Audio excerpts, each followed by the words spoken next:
Es un privilegio para mí estar aquí con ustedes.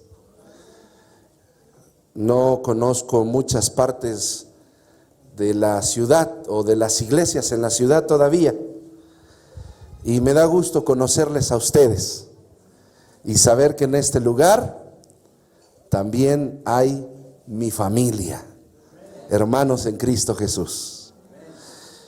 Quiero mencionarles que durante esta semana vamos a estar estudiando la Biblia y vamos a estar tocando un tema que en lo personal me es muy inspirador. Vamos a hablar de aquel Dios que todo lo puede, del único que es el Todopoderoso, del que creó con su simple voz nuestro planeta, la galaxia y todo lo que nosotros conocemos. Y es mi propósito que cada noche podamos tener presente que el título de nuestra campaña es más bien un eslogan que quiero que tú puedas recordar: que no hay nada imposible para Dios. Vamos a buscar en nuestras Biblias la primera historia de la semana. Vayamos al Evangelio de San Marcos. Evangelio de San Marcos. Y si tenemos amigos que nos acompañan, vamos a pedir a nuestros sugieres que los puedan ayudar a buscar San Marcos capítulo 6. San Marcos capítulo 6. Y vamos a leer a partir del versículo 45.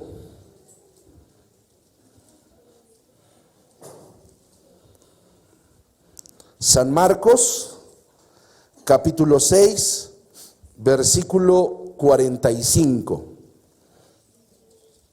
Enseguida hizo a sus discípulos entrar en la barca e ir delante de él a Betsaida, en la otra ribera, entre tanto que él despedía a la multitud.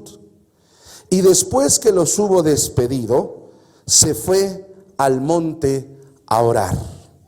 Y al venir la noche, la barca estaba en medio del mar, y él solo en tierra. Y viéndoles remar con gran fatiga, porque el viento les era contrario, cerca de la cuarta vigilia de la noche, vino a ellos andando sobre el mar y quería adelantárseles. Vamos a detenernos allí para que podamos hablar un poco del contexto de esta historia. En primer lugar, estamos hablando de nuestro Señor Jesús, que está terminando un día muy ajetreado, un día donde tuvo muchas actividades.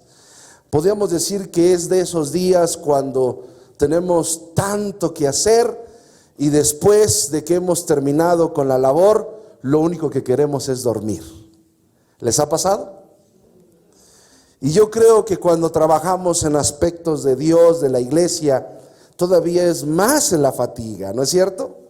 Un sábado de muchas actividades, nos levantamos muy temprano, ni vamos a comer a casa, tenemos reunión, conquistadores, tenemos de aquí para allá. ¿Y cómo terminamos? Cansados, ¿verdad? Pero felices, porque hemos servido al Señor. Pues el Señor Jesús dice el capítulo 6, versículos antes, que había tenido un día muy intenso porque había predicado la palabra. Lo interesante es que ese día, dice el versículo 30 en adelante, que Jesús había realizado un milagro impresionante. ¿Saben qué milagro fue? La alimentación de los 5,000. ¿Por qué fue impresionante? Porque nadie tenía que comer, más que por ahí un muchacho que había llevado su lonche y que llevaba ¿qué? ¿Cuántos panes? ¿Y cuántos peces? Y con eso el Señor hizo un milagro y alimentó a más de 5,000 personas. ¿Y por qué decimos más de 5,000 personas? Porque el texto dice que eran 5,000 sin contar las mujeres y los niños. Impresionante, ¿no les parece? Hermanos, el Dios al cual servimos es el Todopoderoso. El Dios que nos ha llamado para tener una vida nueva con Él es el gran yo soy, el Rey del universo. Él provee de nuestras necesidades y no tiene límite su poder para resolver cualquier problema que nosotros tengamos. Alabado sea su santo nombre por eso. Después de haber hecho ese milagro, después de haber predicado, enseñado, Jesús estaba cansado. Y la gente estaba entusiasmada porque estaban viendo por primera vez un milagro tan grande como la caída del maná en el desierto. El ser humano no puede crear, pero Jesús esa tarde creó alimento para más de 5,000 personas.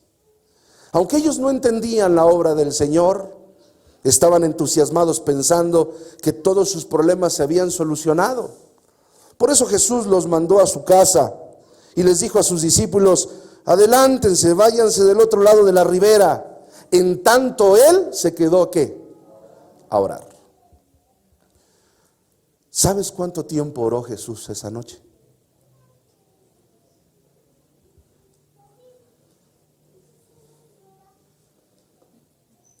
¿Cuánto crees que Jesús oró esa noche? ¿Cuántas horas?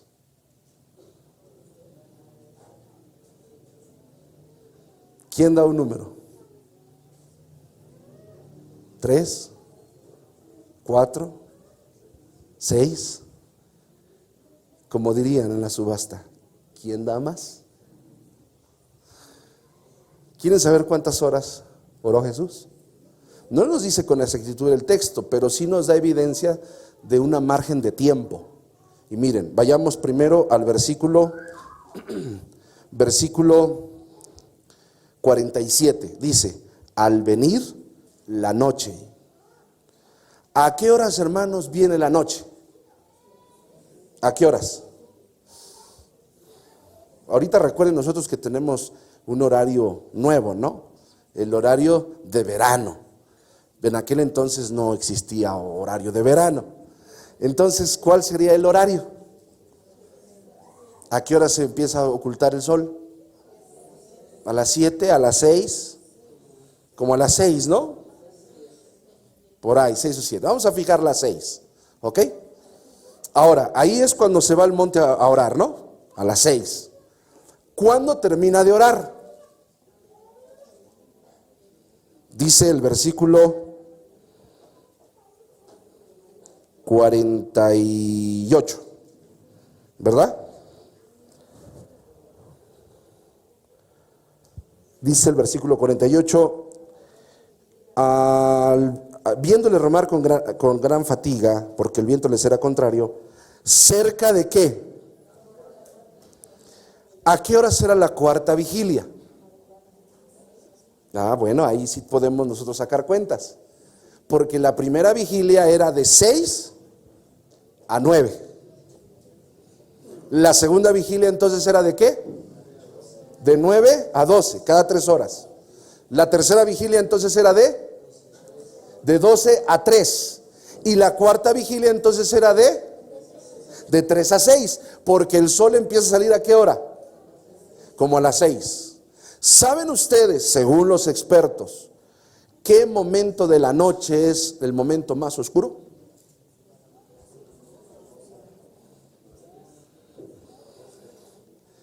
Cuando está a punto de amanecer. O sea, en la última vigilia, que sería entre las 4 y las 6. ¿Verdad? Podríamos decir 3, 4, 5 es el momento más oscuro, porque a las 6 ya, ¿verdad? Bueno, eso solo se los menciono como un comercial para que lo echen en su bolsa, porque ahorita lo vamos a sacar. ¿Ok? Ahora, ¿a qué horas empezó a orar Jesús? A las 6. ¿A qué horas terminó de orar? A las 5, ¿no? Porque ya estaba por amanecer, ¿no? Así que 4, 5, vamos a ponerle a las 4. ¿Está bien? A las 4. Contemos. 6, 7, 8, 9, 10, 11, 12, 1, 2, 3. ¿Cuántas horas oró Jesús?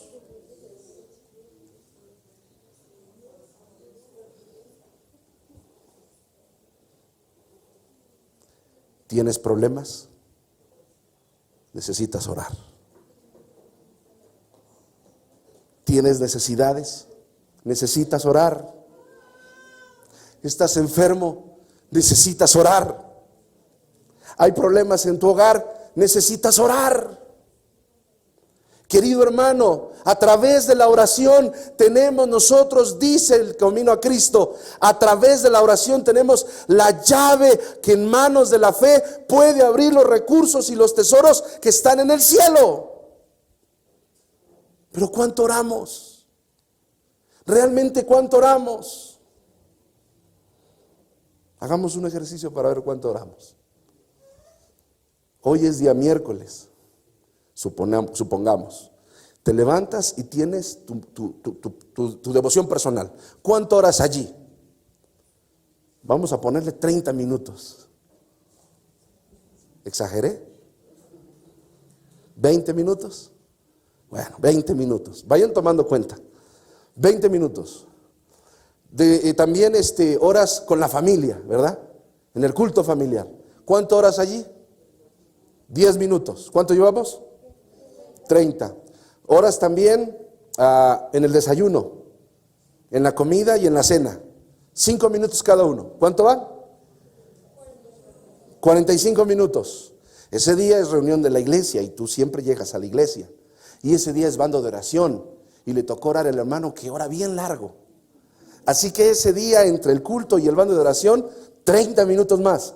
¿Cuánto llevamos?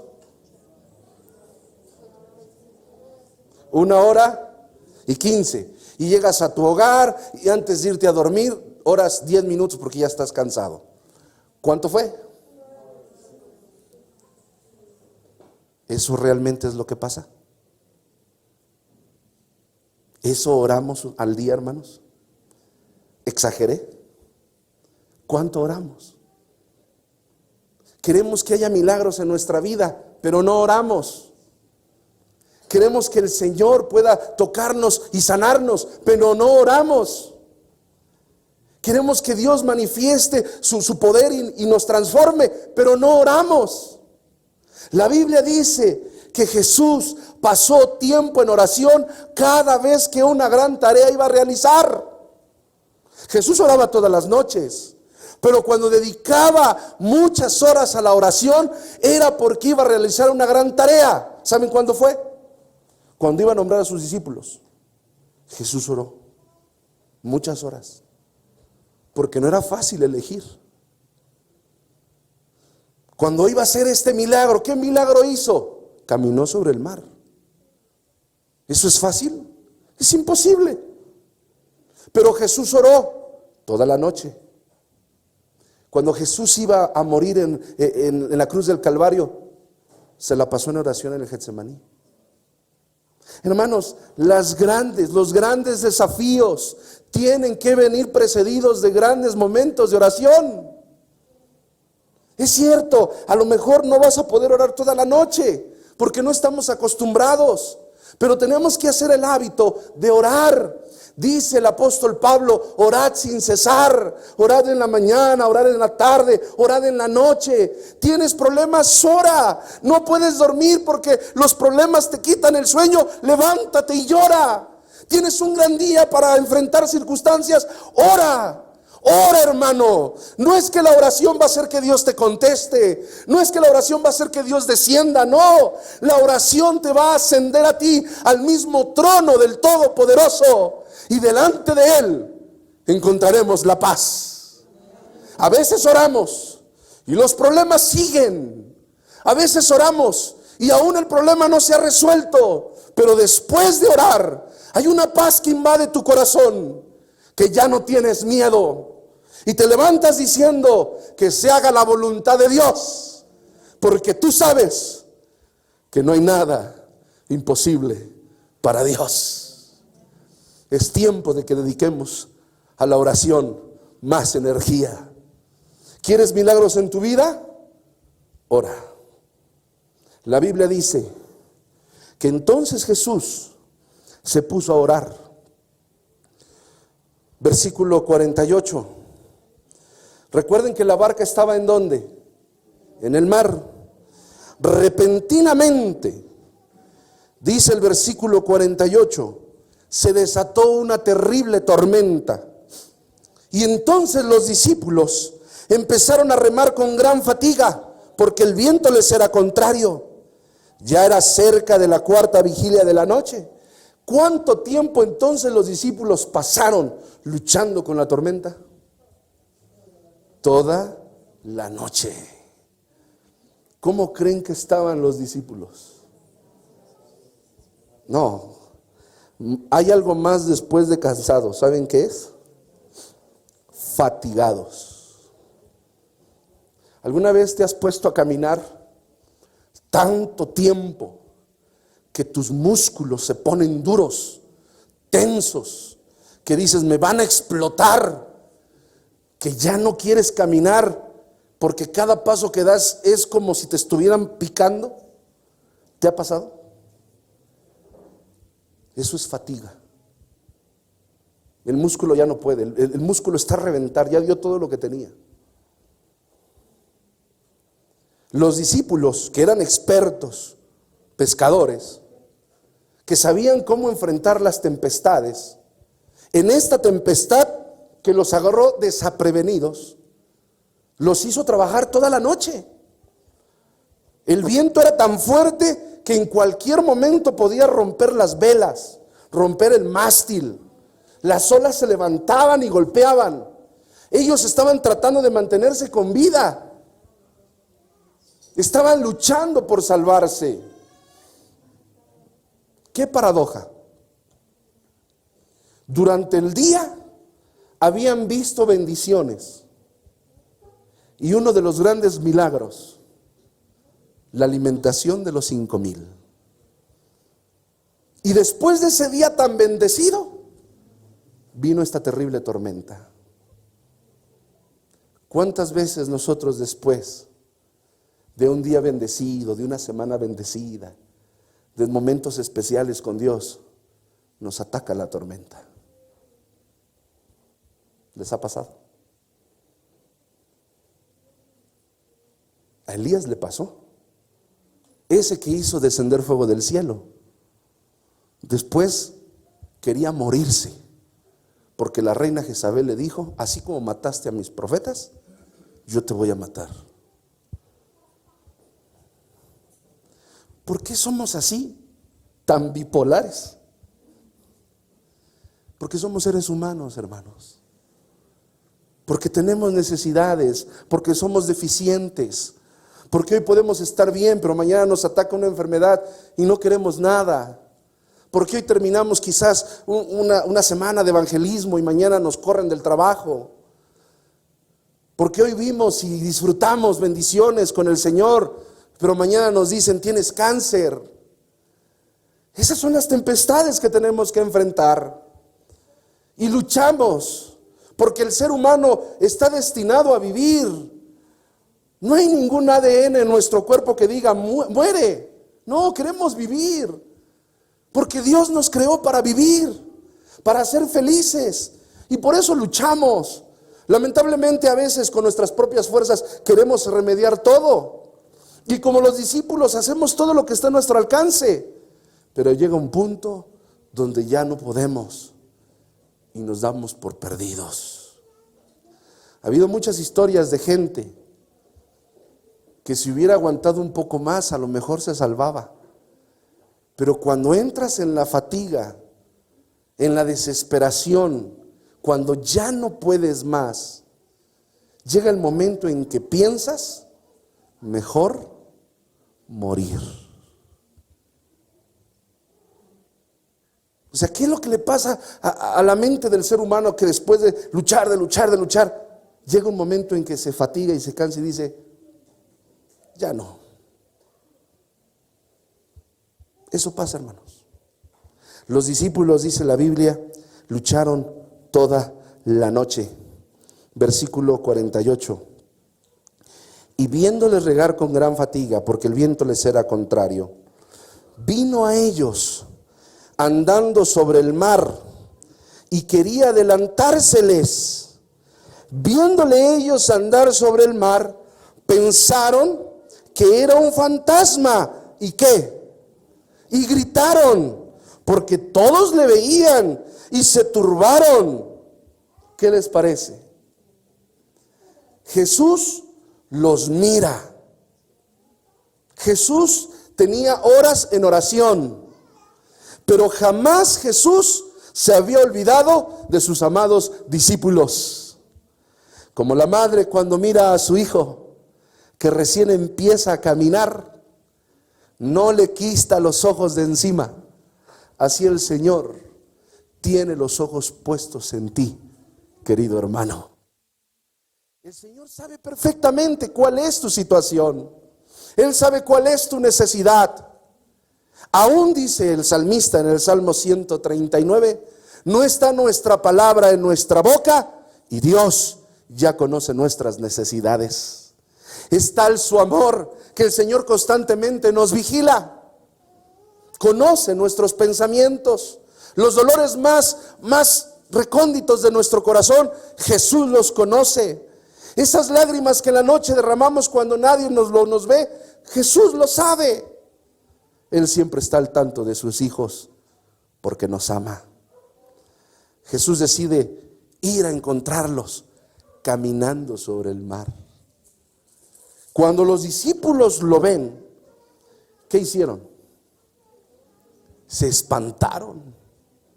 Pues sí, porque ¿quién va a caminar sobre el agua? Ellos pensaron que era un fantasma, un espíritu, la muerte. Pensaron cualquier cosa, menos que fuera ¿quién? Jesús.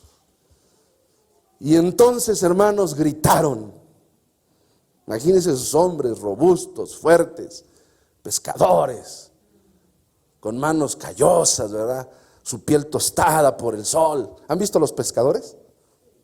Tuve el privilegio de ser pastor en Playa del Carmen. 5 años me mantuvo el Señor ahí bajo castigo. Y tenía muchos hermanos pescadores.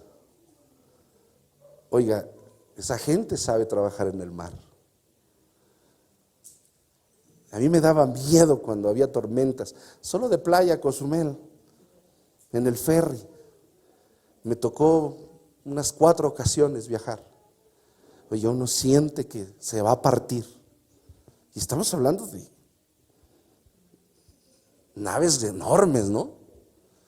Pero es tan fuerte la fuerza del mar, que recuerdo que una ocasión que teníamos que viajar de Cozumel a Playa, llegamos al lugar de playa para bajarnos, y pues ponen ellos una tabla entre el ferry y la plataforma, ¿no?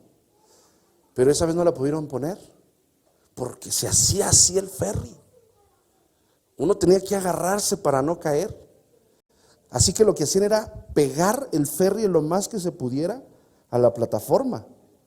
Y curioso, cuando bajaba el agua, le decían a uno, bríncale. Y uno tenía que brincar, porque en segundos volvía a levantarse.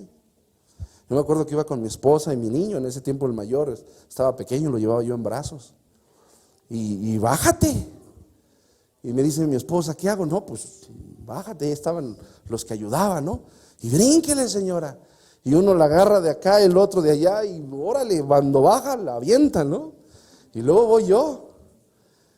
Y me dice, pues, ¿qué va a hacer? Pues le brinco y agarro a mi niño, ¿no? Y dije, Señor, pues aquí, porque era pegaba, pero en el momento en que se levantaba, hermanos, tú veías que se separaba y volvía a pegarse. Y yo agarré a mi niño y dije, Señor, ayúdame, y que brinco, hermanos. Pero eso no es nada con una tormenta.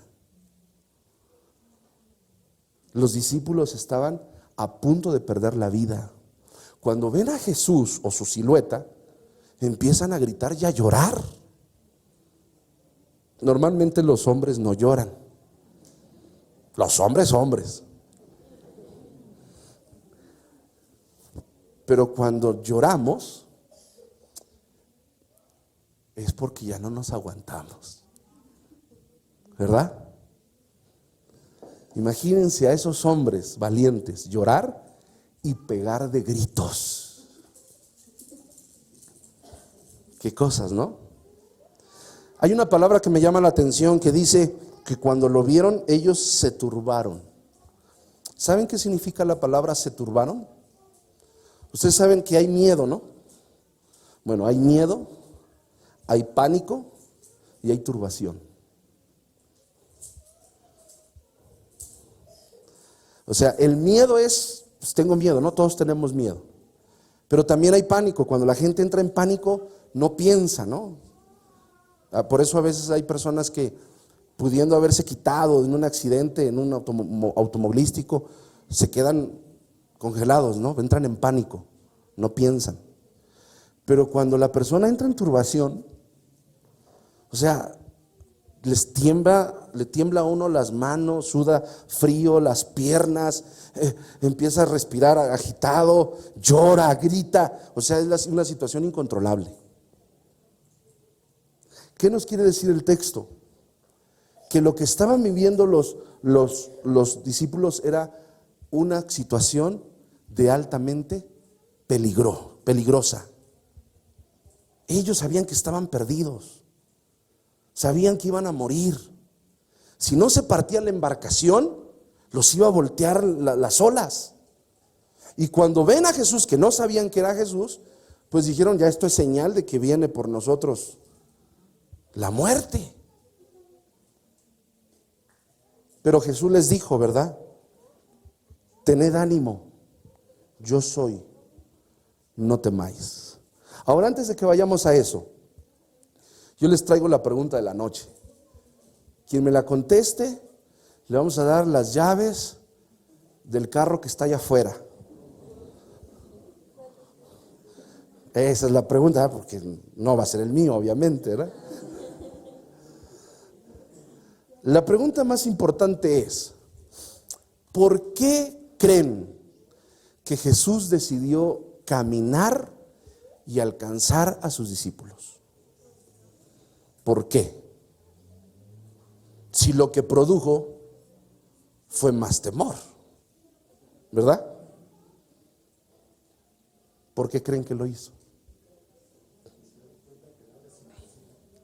¿Ustedes creen que Jesús, estando en oración, podía haber orado allí por sus discípulos? Estaba en oración, ¿no? Hubiera dicho, Señor, así como hiciste que se multiplicaran los panes, ¿qué cosa? Calma la tempestad. ¿Ustedes creen que Jesús hubiera podido reprender la tempestad en la orilla de la playa? ¿Por qué no lo hizo? ¿Por qué no lo hizo?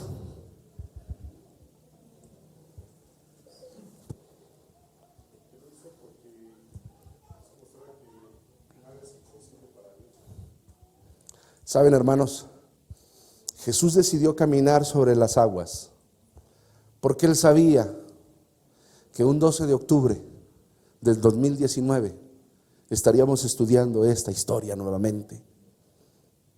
Dios sabía que se iba a predicar sobre este momento.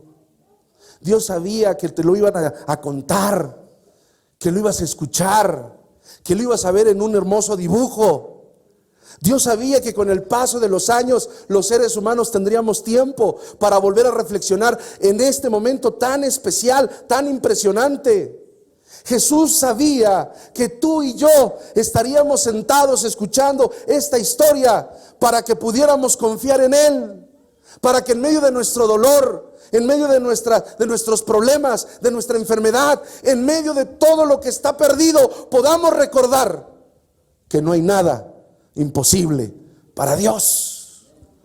Que no importa que el mundo te dé por perdido, que no importa que los médicos digan ya no hay esperanza, Que no importa que te digan, tu hijo no tiene opción. Que no importa que los seres humanos te den la espalda. Que no importa que tus amigos te traicionen. Que no importa que siempre habrá esperanza. Y esa esperanza es Cristo Jesús. Podemos nosotros, hermanos, encontrar miles de razones por las cuales no podemos continuar. Podemos tener miles de justificaciones para abandonar la iglesia. Pero lo que nunca te puedes permitir es olvidar que el Dios al cual servimos es el Todopoderoso, que tiene el poder para salvarte, que tiene el poder para ayudarte, porque no hay nada imposible para Dios. Escríbelo, hermano, en letras grandes en tu casa. Escríbelo en la puerta de tu refrigerador. Escríbelo en el perfil de tus redes sociales. Coméntatelo a tus hijos. Grábatelo, subráyalo, ponlo en el portachoques de tu carro. Pero recuerda, no hay nada imposible para Dios. Porque vendrán tormentas, vendrán dificultades, vendrán circunstancias adversas. Estarás a punto de morir, lo darás todo a la basura. Pero nunca puedes olvidar que no hay nada imposible para Dios. Queridos hermanos, si hay algo que el Señor quiere que sepas bien, es que tiene el poder para salvarte. ¿Cuál es tu problema? Te dice el Señor en esta noche. ¿Cuál es tu necesidad? ¿Qué es lo que tienes? ¿Qué te hace falta? El Señor te dice, hay esperanza en Cristo Jesús. Hay algo que no puedo pasar por alto. Cuando Jesús se acercó a sus discípulos, les dijo una frase emocionante, llena de consuelo. Ellos gritaron, lloraron, se hundieron en la desesperación. Y entonces la voz apacible de Jesús les dijo, tened ánimo, yo soy, no tengas miedo. Ay, mis hermanos, ¿sabes cuál es la promesa que más se repite en la Biblia? ¿Sabes cuál es la promesa que es como un estribillo en la palabra de Dios? No tengas temor, no tengas miedo, yo estoy contigo. Lo puedes encontrar de mil maneras. Lo puedes encontrar de diferentes formas. No temas, que yo soy tu Dios que te sostiene de la mano derecha.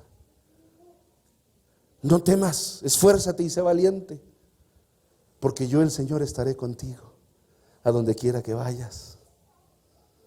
No temas, porque yo te acompañaré todos los días hasta el fin del mundo. No temas. Es la promesa que más se repite. ¿Sabes cuántas veces se repite? 365 veces.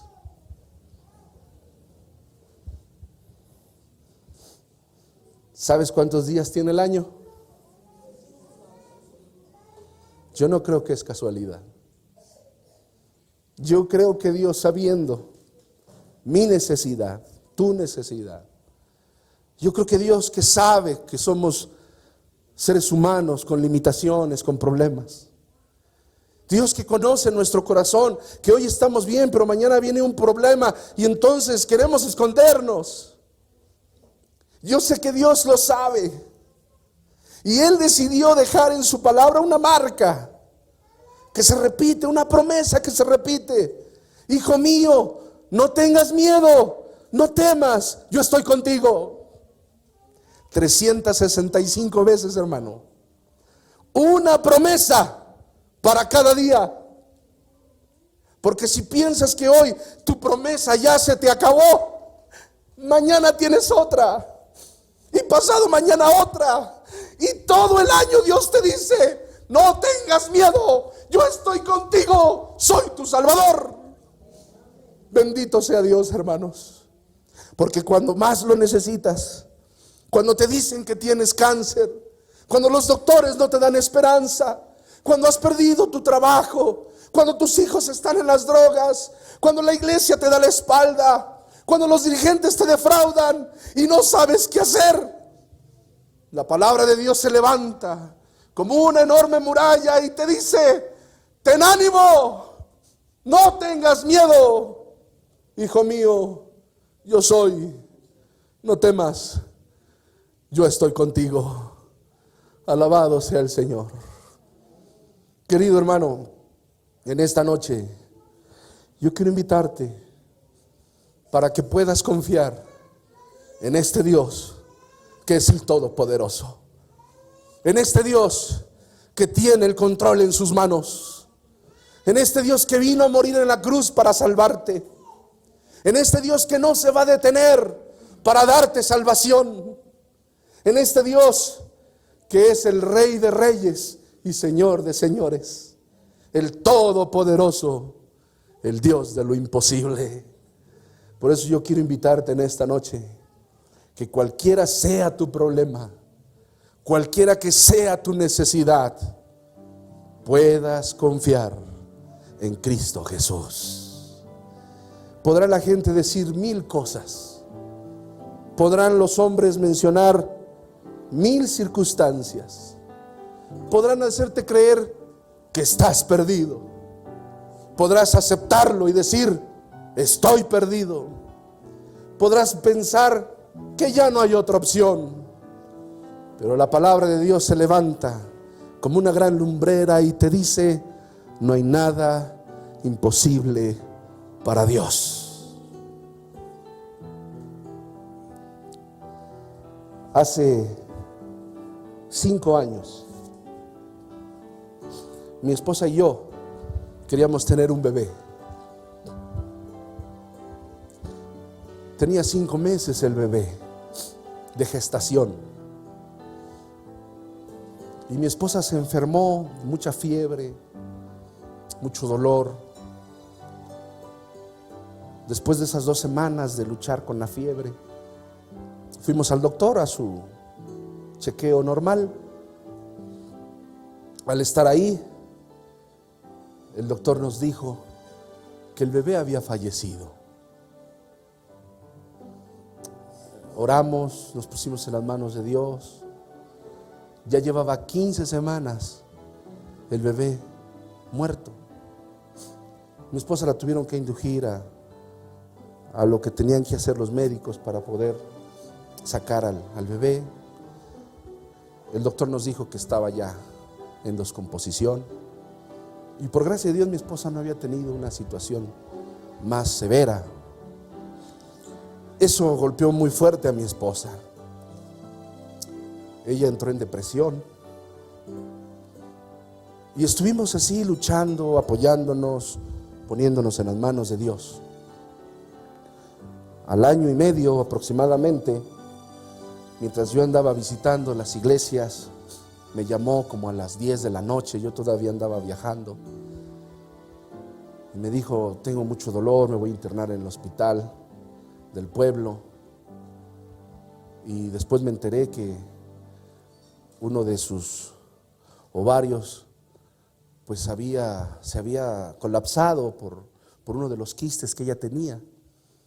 Prácticamente el peso del quiste había hecho que se torciera el ovario, y era el dolor, y tuvieron que internarla y operarla de emergencia. Nos cambiaron de distrito, llegamos a otro distrito, pasaron 2 años, nos cambiaron a la ciudad en Villahermosa, estuvimos ahí otro año, y cuando mi esposa y yo hablábamos de querer tener otro bebé, que siempre habíamos querido, pues ya no era con la misma alegría como antes, después de aquel que se había perdido. Y menos ahora que mi esposa pues seguía teniendo quistes y ahora solo un ovario. En ese entonces mi esposa empezó a tener problemas con la presión. Y en una de esas muchas consultas para tratar de ver su situación de salud, estaba embarazada. Empezamos a ver ahora a la doctora, a la ginecóloga, Pero su presión seguía aumentando. Le cambiaron los medicamentos, no se controlaba. En 2 ocasiones la tuvieron que llevar al hospital.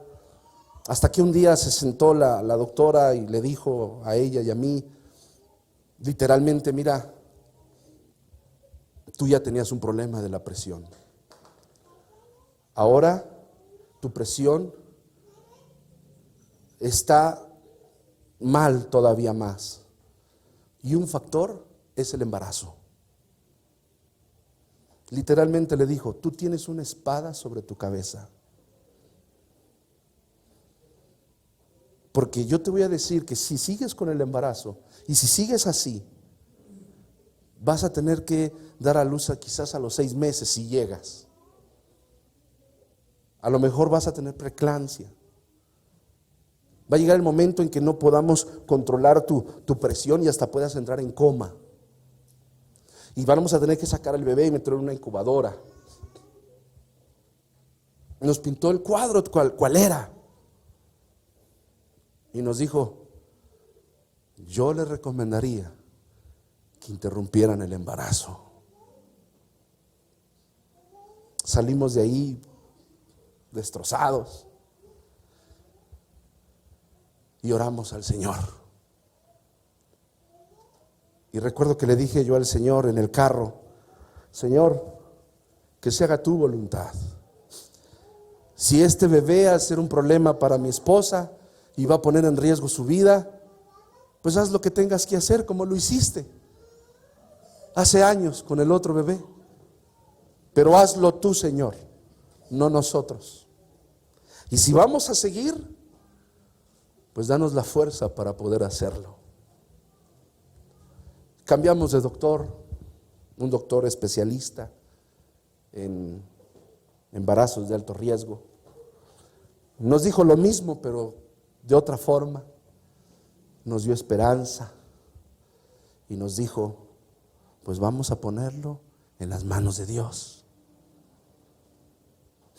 Él no era adventista, pero sabía que yo era pastor. Y empezamos el proceso. Había una dieta rigurosa, había que cuidar todas las cosas, había días buenos, había días malos. Me tuve que hacer cargo yo de la casa, mi esposa en completo reposo, ya no me podía acompañar a la iglesia. Bueno, empezó una serie de cosas muy desgastantes. Pero gracias a Dios el embarazo estaba bien. Ese pequeño bebé que se formaba no tenía ningún problema. El problema estaba en mi esposa. Pero ese bebé no tenía problema, se movía, crecía. Con el paso de los meses nos enteramos que era una niña.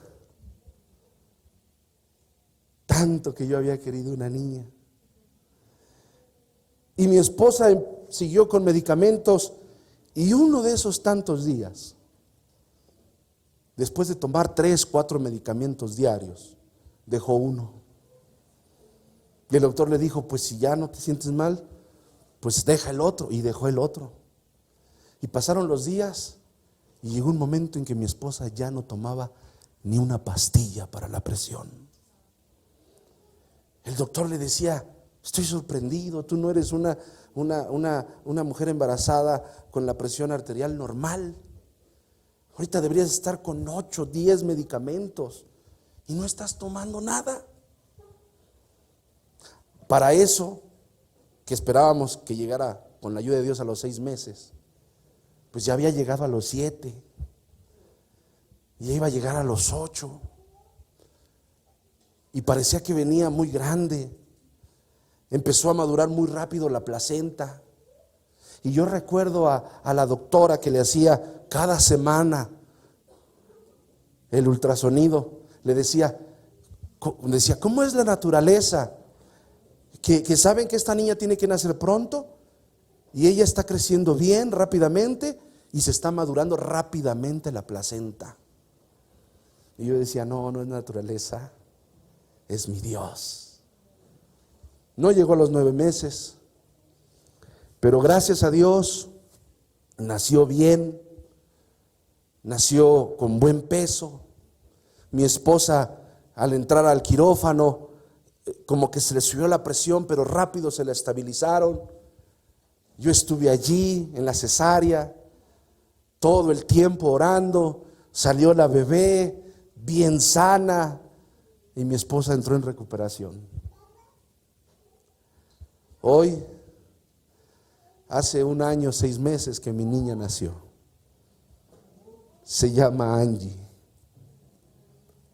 Le pusimos Angie porque Angie significa enviada de Dios. Para mí es un ángel hermoso que todos los días me recuerda que no hay nada imposible para Dios. Todos esos días la iglesia oraba. Todos los sábados, bandos de oración por mi esposa.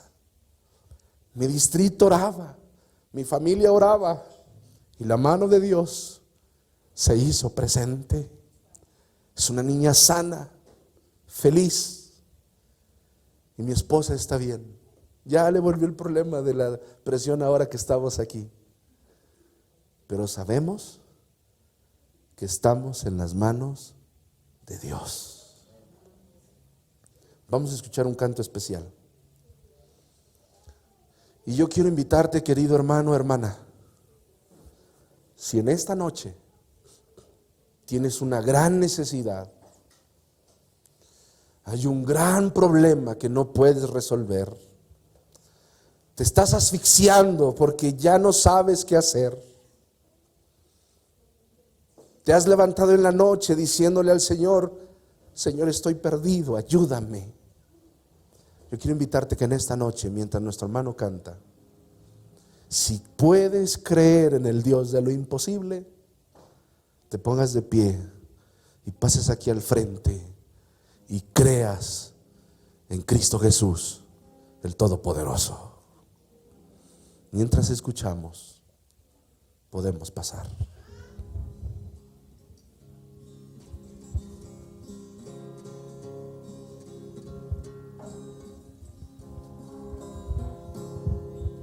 Cuando estoy triste y mi alma está cansada, cuando el pesar inunda el corazón,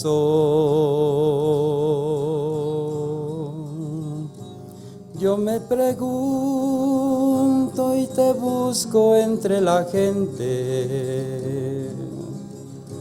Puedo escuchar lo dulce de tu voz. Si tengo fe, puedo mover montañas y puedo llegar donde antes nunca fui. Fuerte soy si voy sobre tus hombros, sobre tus alas muy alto puedo ir. No hay vida que no haya vivido antes, ni corazón que no sepa sufrir. Mas cuando vienes todo es diferente. Puedo sentir la fuerza que hay en ti. Si tengo fe, puedo mover montañas y puedo llegar donde antes nunca fui. Fuerte soy si voy sobre tus hombros, sobre tus alas muy alto puedo ir. Si tengo fe, puedo mover montañas y puedo llegar donde antes nunca fui. Fuerte soy si voy sobre tus hombros, sobre tus alas muy alto puedo ir, sobre tus alas muy alto puedo ir.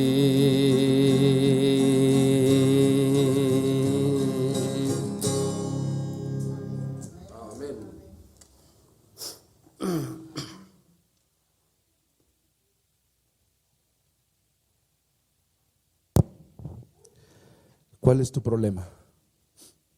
¿Cuál es tu necesidad? ¿Estás desesperado? ¿Quieres esconderte? ¿No quieres salir? ¿Lloras todas las noches por la desesperación? ¿Has tocado puertas para buscar ayuda y nadie las ha abierto? El Señor te dice: hijo mío, ten ánimo, ten ánimo, yo soy, no temas, yo estoy contigo. ¿Hay alguien más en esta noche que quiera pedir la ayuda de Cristo Jesús? Ponte de pie y ven aquí adelante. Ven, así como estás, desesperado, con el dolor que te oprime, con tu falta de fe. Pero ven y dile al Señor en esta noche que crees en Jesús, que es el Cristo, el Hijo de Dios. Lleves tiempo no en la iglesia, sea tu primera noche, te hayan invitado, el mismo Dios que murió por nosotros es el mismo que esta noche te está invitando a traer paz a tu vida, a resolver tus problemas. Es el mismo Dios que te dice: ten ánimo, yo soy, no tengas miedo, yo estoy contigo. Querido Señor, te damos gracias porque tu palabra nos ha hablado en esta noche. Ayúdanos a recordar, Señor, que no importa dónde estemos, no importa con quién estemos, no importa qué tan hundidos estemos, hay esperanza en Cristo Jesús. Por eso, Señor, en esta noche te pedimos: danos tu salvación. Sálvanos, Señor Jesús, porque perecemos. Y permítenos empezar este camino tomados de la mano de Cristo Jesús. Al retirarnos de este lugar, acompáñanos a nuestros hogares. Llévanos con tu bendición. Permítenos volver el día de mañana, invitar a nuestros amigos, a nuestros vecinos, a nuestros seres queridos, para decirles que hemos encontrado al Dios de lo imposible y que tenemos esperanza en Cristo Jesús. Gracias, Señor, por escucharnos. Que la honra y la gloria sean para ti. Te lo pedimos en el precioso nombre de Jesús. Amén. Amén. Que Dios les bendiga, que tengan una feliz noche.